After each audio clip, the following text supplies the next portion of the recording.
খিদে পাচ্ছে, আবার সকাল সকাল কি উল্টোপাল্টা খাবার খাইতে ভালো লাগে। আজকে ভাবতেছি একটু খিচুড়ি রান্না করবো। যেমন বলা তেমন কাজ, শুরু করে দিলাম কাটাকাটি।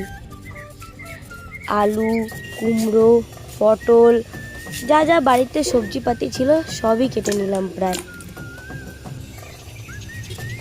কারণ আমার কাছে এই খিচুড়িটা মানে অসময়ের খিচুড়িটা মানে হচ্ছে বাড়ির সবজির ঝুড়ি পরিষ্কার, না হলে যাদের বাড়ির ফ্রিজ আছে তাদের ফ্রিজের পরিষ্কার। কারণ ফ্রিজ পরিষ্কার বলতে কি, যেটুকু সবজি থাকে না হয় আমার একবেলা, না হবে ওটা দিয়ে কোনো তরকারি, আর ফেলে দিতেও কষ্ট।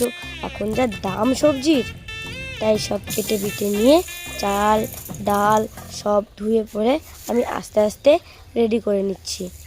অনেকেই ডাল ধুতে চায় না বা ধর না, আবার আমি ধুই কারণ হচ্ছে ডালের মধ্যে থাকে প্রচণ্ড নোংরা, একটা সাদা সাদা জল বেরোয়।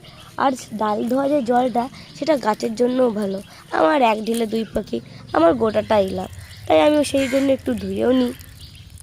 যাক, ছোট্টখাট্টো কাজগুলো আমার হয়ে গেছে এবং আমার হাঁড়িও গরম হয়ে গেছে। তাই ওর মধ্যে আমার যে আগে থেকে ধুয়ে রেখেছিলাম চাল ডাল, এবং ডালের মধ্যে শুধু মুগ আর মসুর নয়, আমার বাড়িতে ছোলার ডালও ছিল, তাই ওটাকেও ধুয়ে আমি একবারে খিচুড়ির মধ্যে মানে ওই চালের মধ্যে দিয়ে একটু নাড়িয়ে চাড়িয়ে নিলাম। নাড়াতে নাড়াতে আমি কাঁচা অবস্থায় সবজিগুলোকেও দিয়ে দিলাম। আর একটু মেপে জলটা দিয়ে দিতে হবে, নাহলে কম জল হয়ে গেলে খিচুড়িটা নিচে লেগে যেতে পারে। যাই হোক, জলটা দেওয়ার পরে নুন হলুদ মেপে ঢাকনা দিয়ে দিলাম হাঁড়ি। এরপর ফোড়নের জন্যই আমি আদাটা কুচালাম। কড়াইয়ে তেল গরম করে তার মধ্যে তেজপাতা, শুকনো লঙ্কা, জিরে, পাঁচ ফোড়ন দিয়ে একটু ভালো করে নাড়িয়ে নিলাম।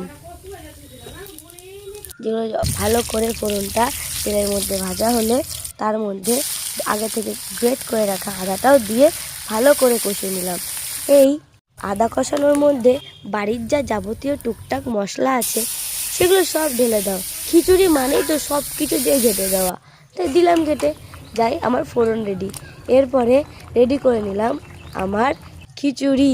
এই ফোড়নটা দিয়ে খিচুড়ি আমার পুরোপুরি রেডি। ইতিমধ্যে ঘটে গেছে এক ঘটনা, আমার খিচুড়িও কমপ্লিট, আমার গ্যাসও শেষ। কি কপাল! খাওয়ার পরে বাবার রিভিউ। যাই হোক, ভাটবকে আমার ব্লগটা শেষ হলো এবং কেমন হচ্ছে